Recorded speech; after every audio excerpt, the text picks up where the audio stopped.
Are you a podcaster? Maybe you've got that big idea and you're looking for a network to join.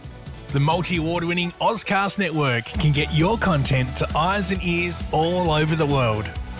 Join now for the first month free, and you could be featuring this sound at the beginning of your podcast. Ozcast. Simply head to ozcastnetwork.com for details.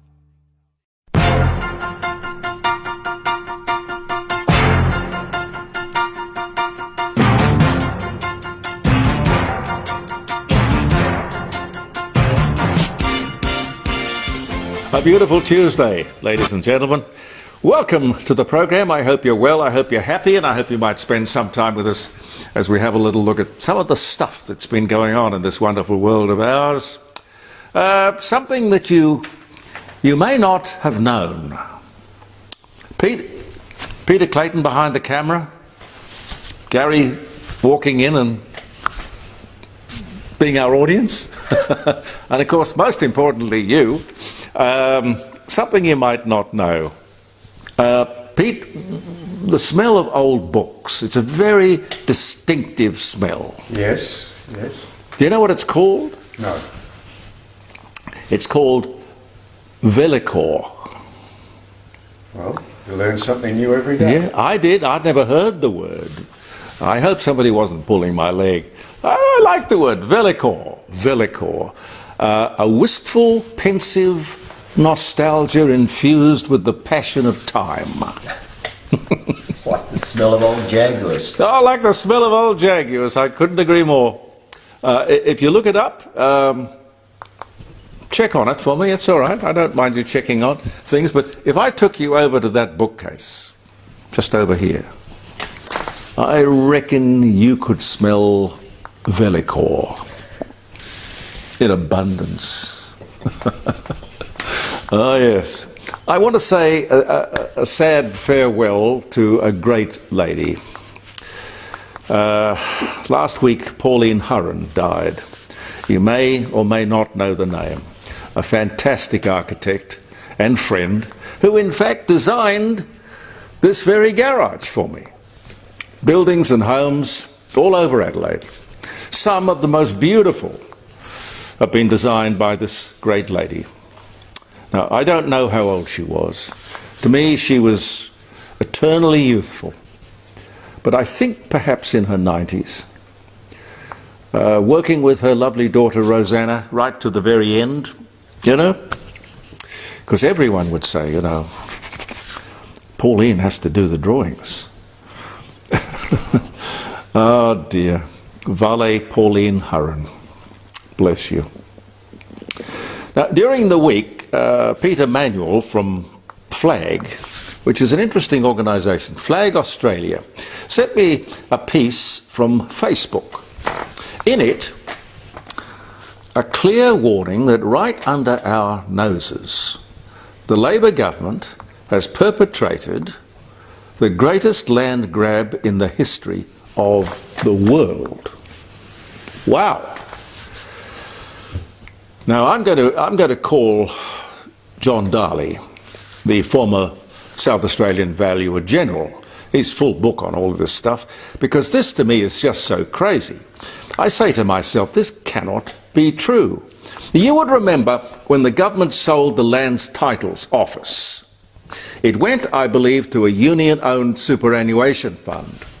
Before that, the parchment or hard copy of your title was a tangible document, an asset, secured, placed in safekeeping, evidence that you owned your property.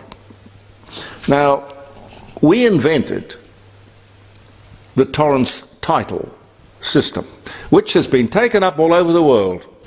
The simple system that said, this is your property, without too much fuss. Your hard copy of this title has been replaced with the modern digital title, which overnight, unknown to any of us, replaced the word freehold with the word leasehold. I'll bet you didn't know that. From owner to tenant overnight.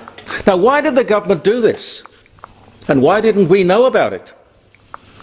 Oh, by the way, it does not apply to Aboriginal or Crown land. Were we sleepwalking? Now, I thought this going digital thing was just a benign improvement on what we had. But now I am told, no, the Labor government stole our land. The land we paid for, but no longer own. Evidence of this is that if your power company wanted to walk onto your property and install a smart meter, they can. We have no say. That smart meter, by the way, is really smart. It allows them to charge us for electricity at the highest possible rate. The power that we may use off-peak can be charged at peak time prices. Now, all of this, I tell you today, I have to check. But on Friday, around the dining room table, I'll have an update on it. We'll find out what the real situation is. But, you know, if it's true, where was the opposition? More importantly, where was the media? And just speaking about the Friday show, I hope to have Nick McKenzie on. Nick McKenzie has done another brilliant piece. My God, that man is good. I think it was 60 Minutes last night. I didn't see it, but I got a report on it. It's funny, 60 Minutes used to be absolutely must viewing at one time. And it's sort of, I don't know, fashions change, people forget to tune in. But he's done an amazing piece on the CFMEU. And the CFMEU has been described yesterday by the opposition leader, Peter Dutton, as the Australian modern version of the old-time mafia. But we did hear all of this a little while ago with the standover tactics and the bribery and all of that. All of that went very quiet, didn't it? Well, Nick stirred it up. As I say, I hope to have Nick on the show on Friday. What about this? The Australian reported yesterday that Macquarie University's law faculty, very good law school, I believe, will fail students who do not present a heartfelt,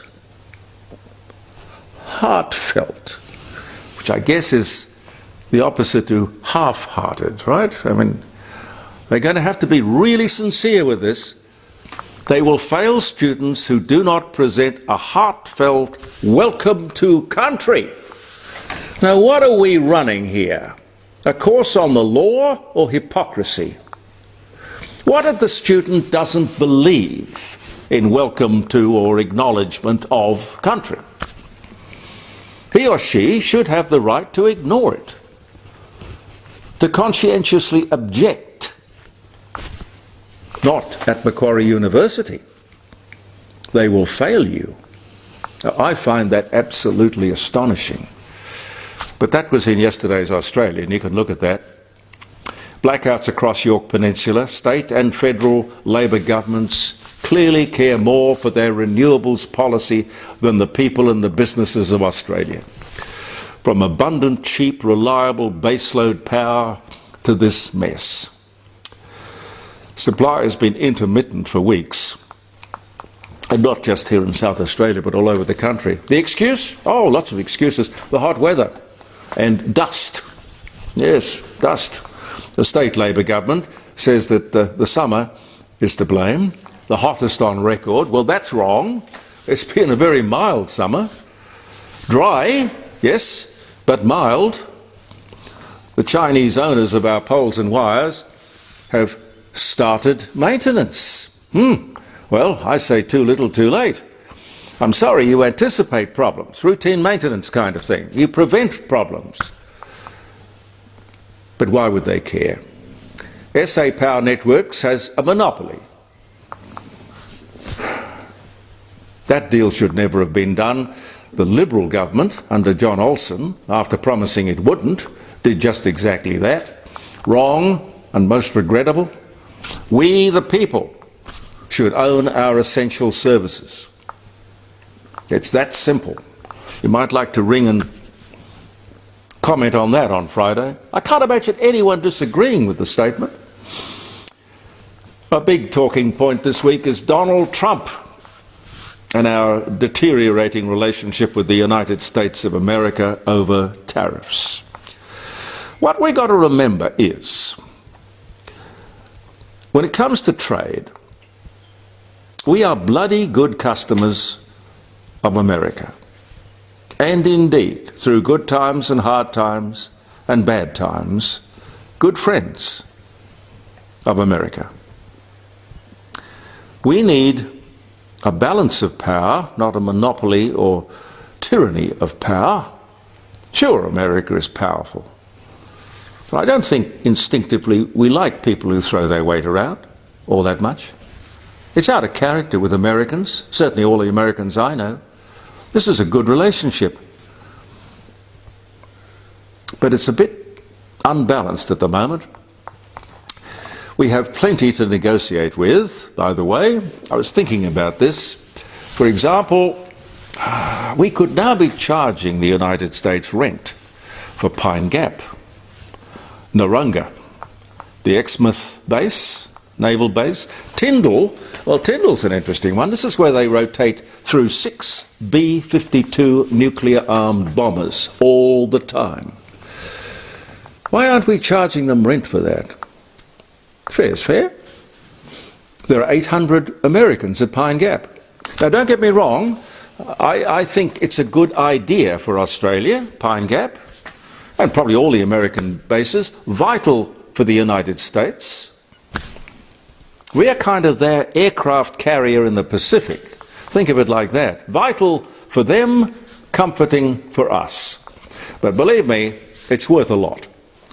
For Australia, it's a crucial moment. It's a Cuban crisis moment, if you ask me. Kennedy stared down Khrushchev. Can you see Anthony Albanese staring down Trump? Take the tariffs off our imports or we will charge you a commercial rent for your installations, which, by the way, happen to make us a target in the event of war. That should be considered as well. But, look. Are you a podcaster? Maybe you've got that big idea and you're looking for a network to join.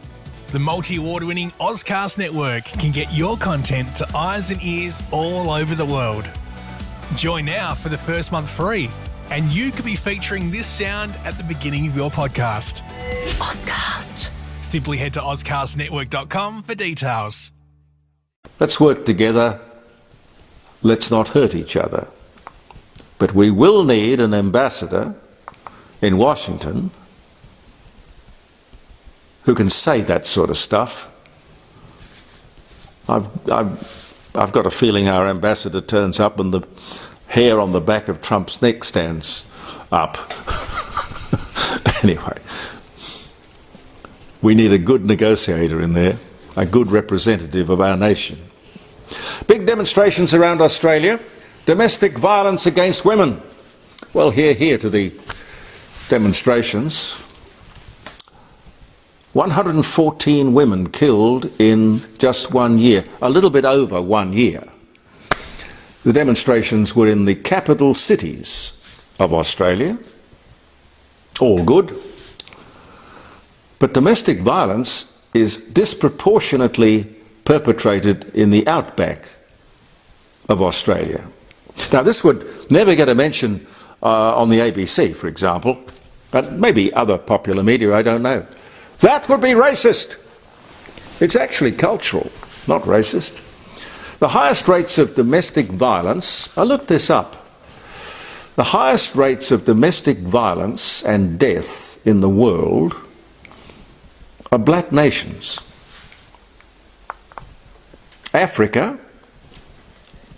lots of countries in there, but top of the bill is the Democratic Republic of the Congo. They're always democratic republics. I don't know why. Then comes, in the pecking order, if I can use that expression, Papua New Guinea, Vanuatu, the Solomon Islands. Then comes Afghanistan. And the other countries that are far more dangerous for women than Australia are Ethiopia, Pakistan, India and Nigeria. Honour killings and things like that. Sometimes they don't kill the woman, they throw acid in her face. Please, can these demonstrators speak the truth? The truth is not racist, is it? 43%, I love this story. I had no idea. 43% of the total cost of building a new house is tax. State, federal and local government taxes. Now you think about it. Nearly half the cost of building a new house goes to government. This means that the crocodile tears cried by government for this housing crisis is absurd. It's the height of hypocrisy. They could halve the cost of building a home overnight. Now, the Housing Industry Association of Australia commissioned this report, published in the Australian newspaper last Wednesday. You can refer to it. Affordable housing. They're always talking about affordable housing. They could provide it. Government points the finger everywhere. Negative gearing, builders, banks, migrants, foreign ownership. It's a front page story. Government is responsible for half the ridiculous cost of building a home. Everyone should be complaining about that with an election coming up. And let's say you pay twice what you should, twice, because of these government charges, when you go to insure your overpriced purchase, please know that also your premium will be significantly higher than it should be, because there are federal and state government taxes applied to your policy. It is a time of complete overhaul of the tax system in this country. Root and branch. Excise and tax are out of control and out of proportion, and we should do something about it. And now, with the election just about there, we can play these two guys. You can forget the Greens and the Teals. They're never going to look at this. But we should be able to extract from the potential government after this election a good deal for a review of taxation. Government policy at the moment is holding back productivity and indeed the whole country. Where is the opposition on this? We're here with the best wishes of the Rising Sun Inn. I love them. 60 Bridge Street at Kensington. If you're coming to Bridge Street using Kensington Road, you'll see the council have been very kind, and they've stuck a sign up at the end of Bridge Street with an arrow pointing to the Rising Sun and a little sort of advertisement for them. I've never seen a council do that for anyone else. Anyway, I approve of that. 8333 0721. Grant and Jackie will really look after you. The Rising Sun Inn. It's regularly chosen as the best pub or inn in South Australia. And our other sponsor is Jim Elder Fine Art Gallery in Melbourne Street, North Adelaide. They're at 106 and 110, two beautiful buildings. And you can talk to Jim or his lovely wife Helen on 8267, let me get this right, 8267 2869. That's it, 8267 2869. They're inviting people to submit notable paintings for the first of their 4 auctions for this year. Now, I wouldn't know what a notable painting was, quite frankly. The wonderful old saying, which I totally agree with, I'm not impressed with art, I just like what I like. But, you know, you may have a painting there that is significantly valuable and you wouldn't know. But if you ring Jim, he will give you a free appraisal. Lovely sponsors to have, ladies and gentlemen. Did you hear for the COP, this is the, oh God, I keep forgetting what it stands for, Conference of People, United Nations stuff, Conference of People. It's COP30 in November. The Brazilian government is going to host it, and to celebrate, that's the word, they have bulldozed a huge swathe of the Amazon to build an 8-lane highway to get better access to the capital for the 47,000 visitors they expect to fly in for this talkfest. Tens of thousands of acres of vital natural resource, the lungs of the world, gone. And they did this for COP, Conference of People. They did it for the greenies. It's a funny way to save the planet, folks. These climate idiots are truly mad. Counterintuitive anyway. And speaking of such, Extinction Rebellion, their demonstrations, well, I don't know how you'd regard them. Middle-aged women gluing their hands to the windows at the front of the Santos building. Why? Why would you do it? What are you proving? I'm of the school that says, well, you don't sort of come in there with solvents and get them off the window. You leave them there. Santos represents wealth. Hard work and wealth and risk. Income to superannuation funds, jobs, career opportunities for Australians, productivity. What do you ladies represent? Lawlessness and arrogance. And how about this? The IOC, you know, the guys who own and run the modern Olympic Games, they've been confronted by a large group of militant athletes, competitors, who are demanding that future Olympic Games be emissions-free. Make no mistake, the Olympic Games, the IOC, it's all about money, big money, a huge business, which has the potential to send the host city bankrupt, of course. This is after having bid hundreds of millions of dollars for the rights to host, or go bankrupt. This will, or should, spell the end of the Olympics as we know them, and perhaps open the door to a slimmed-down, permanently based Olympics in Athens. Why not? Or maybe a virtual Games. Pete, would that work? Oh, probably. Gary, what do you reckon? It would. Yeah? No audience, No. and better still, no athletes. Even better still. What could possibly go wrong? Now, why do these people want to get involved in politics? They're athletes. They're athletes. They probably can't see that they are being cynically used, but I think they are.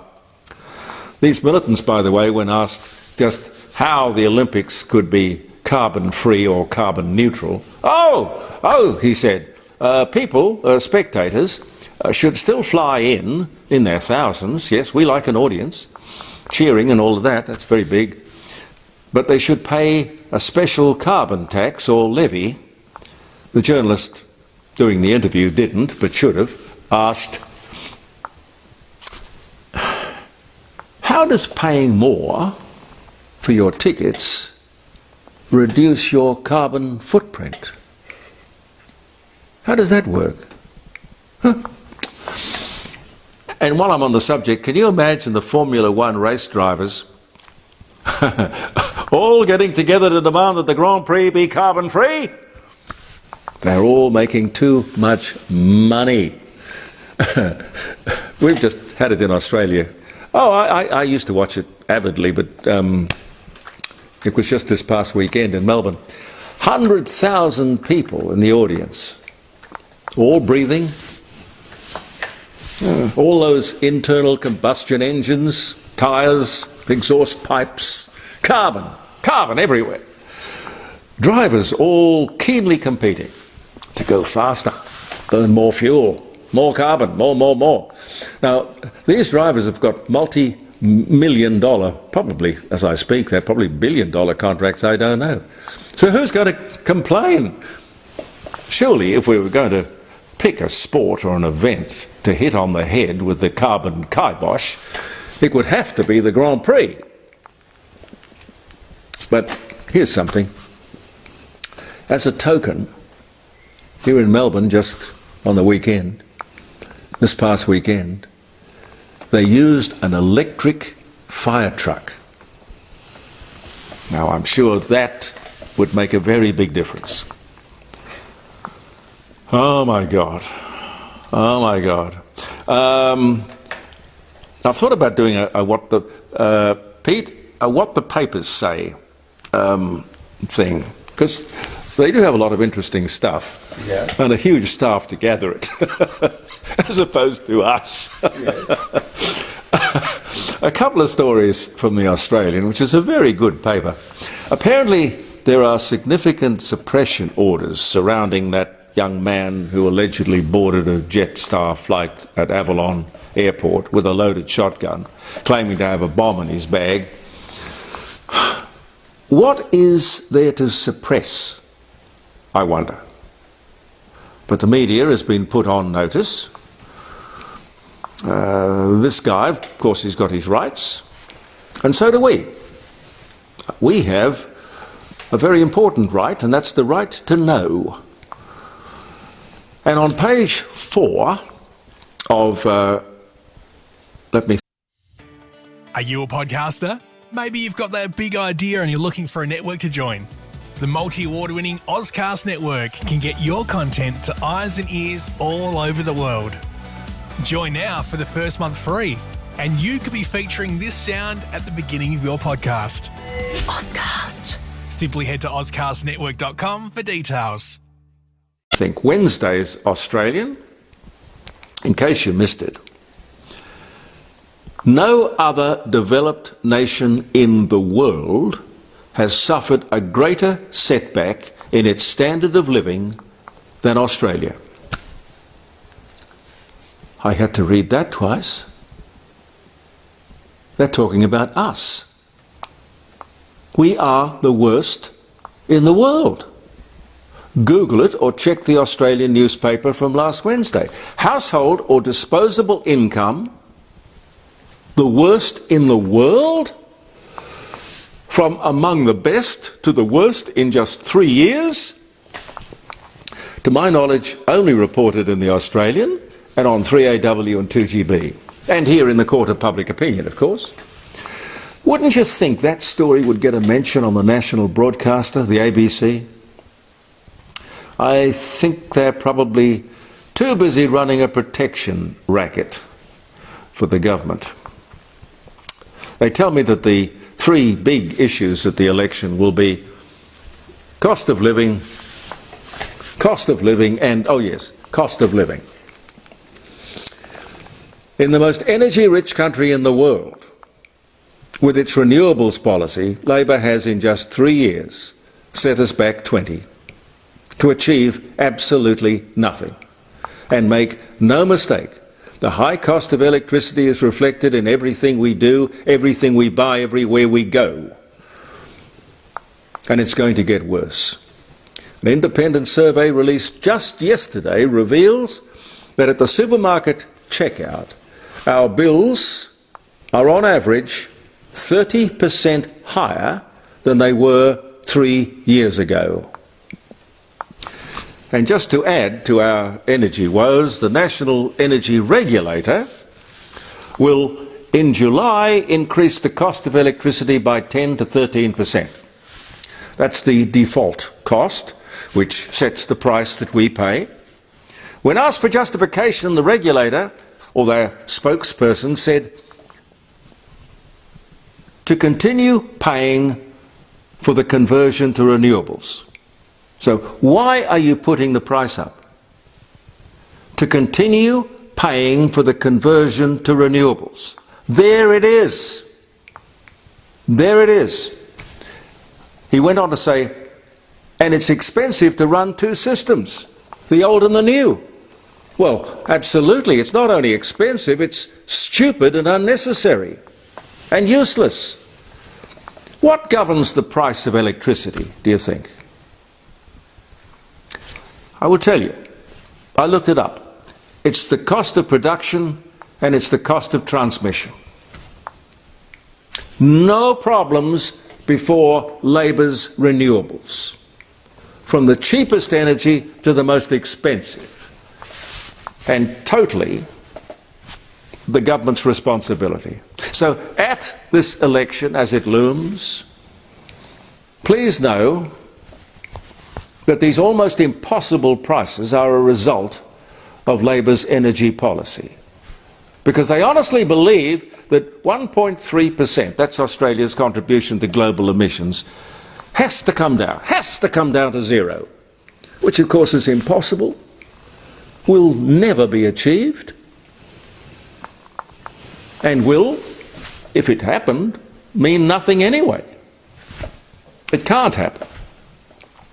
Remember that when you either pay your electricity bill or you cast your vote. By the way, Treasurer Jim Chalmers has foreshadowed cost of living relief and the cost of living relief for households in the upcoming budget. So, let's see. He's talking about rebates. Rebates. So let's see what that means. What he's saying is, we'll cause the problem, the cost of living problem, then use your money to help you survive. I mean, I've heard of 3 thimbles and a pea, but if we fall for that, God help us.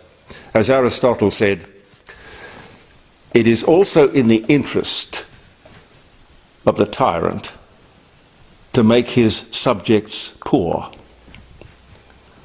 The people are so preoccupied with their daily survival, they have no time for plotting. I often say, and I really believe it is a fundamental thing, that all politicians, as they take government or seek office, should pledge. It's a simple pledge. Do no harm. Do no harm.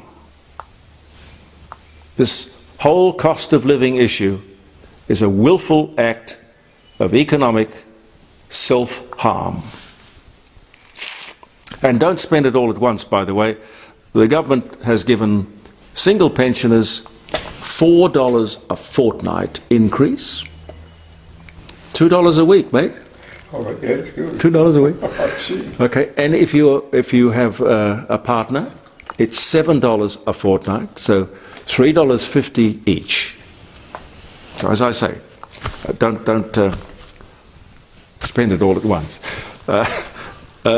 See, they've got a hide, haven't they? God, they've got a hide. Should I get on to the dates? Yeah, I think you should. I think, all right, okay. All right, I'll do it.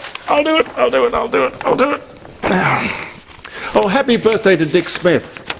The beautiful Dick Smith, he's having a birthday today. He was born on this day, which is March the 18th, 1944. He's a year older than me. Oh, I like this one. It's 1961. This was the day when the Jaguar head, William Lyons, later Sir William, debuts the first... What do you think, Gary? First Jaguar. Which one? 61. 61. Yeah. E-type. Oh, you know your cars. XK120. No. 61, sorry. This is 61. 61. E-type. E-type. Yeah, 3.8 E-type. That's right. 3.8 E-type. It was the model of the car. It doesn't tell me here what colour it was, but it was Geneva, the International Motor Show, and it created a sensation. Indeed, still does. Still does. I absolutely agree with you. Peter Bowles, British actor. I, Claudius. Rumpole of the Bailey. 2022, dies of cancer at the age of 85. You're standing up, Pete. You're leaving. No. It's terrible when you lose your audience. British Rebecca star. Well, he did more than Rebecca. Laurence Olivier. Sir Laurence Olivier, 53, weds British entertainer, actress Joan Plowright. She was 31 in New York. His third marriage, her second, and they stayed together till his death in 1989. This day in 61. After suppressing and murdering opponents, Vladimir Putin claims a post-Soviet record election victory. Well, we all know how to get popular then, don't we? 87.8% of the vote. God, that man's a crook. The six-year term will make him Russia's longest-serving leader in over 200 years. Somebody doesn't bump him off before. That was in 2024. Helen Hayes, American actress, Caesar and Cleopatra, happy birthday, first female EGOT, which means that she won an Emmy, a Grammy, an Oscar and a Tony. Dies of congestive heart failure at 92 on this day in 1993. The rubber band, the humble rubber band, was patented by Stephen Perry of London in 1845. I wonder if that's on his gravestone. Invented the rubber band. Paul McCartney divorces former model and anti-landmine campaigner Heather Bills. She was 40, he was 63, on the grounds of unreasonable behaviour. Well, that's covers a multitude of things. Just tell me whose spouse doesn't behave unreasonably. Didn't know it was grounds for divorce. General Motors bought Opel, but that was back in 1929 on this day. Oleg Cassini, the American fashion designer, mostly famous for the clothes that he made for Jackie Kennedy, dies at 92 on this day in 2006. And construction of the Empire State Building, the world's first skyscraper of more than 100 stories on Fifth Avenue in New York City. It started in 1930, which was the Depression era. And you could imagine the Depression in New York would have been just terrible.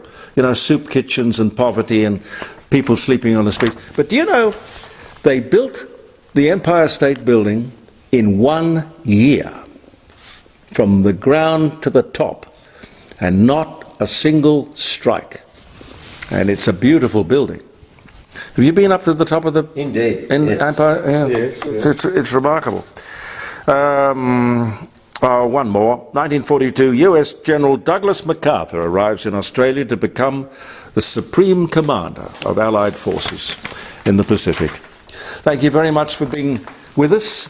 I look forward to your company on Friday around the dining room table, jeremycordeaux.com. You can ring us. We've got interesting guests. But most importantly, you, and we'll be back with another posting on Facebook next Tuesday morning at 9 o'clock. I'm Jeremy Cordeaux. Peter Clayton behind the camera. We will be back. Believe in yourself, and thank you for viewing the Court of Public Opinion. Nothing would surprise me.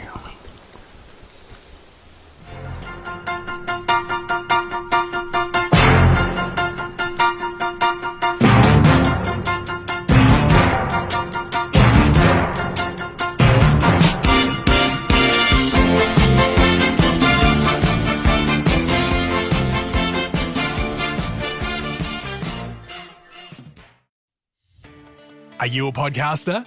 Maybe you've got that big idea and you're looking for a network to join. The multi-award-winning Ozcast network can get your content to eyes and ears all over the world. Join now for the first month free, and you could be featuring this sound at the beginning of your podcast. Ozcast. Simply head to ozcastnetwork.com for details.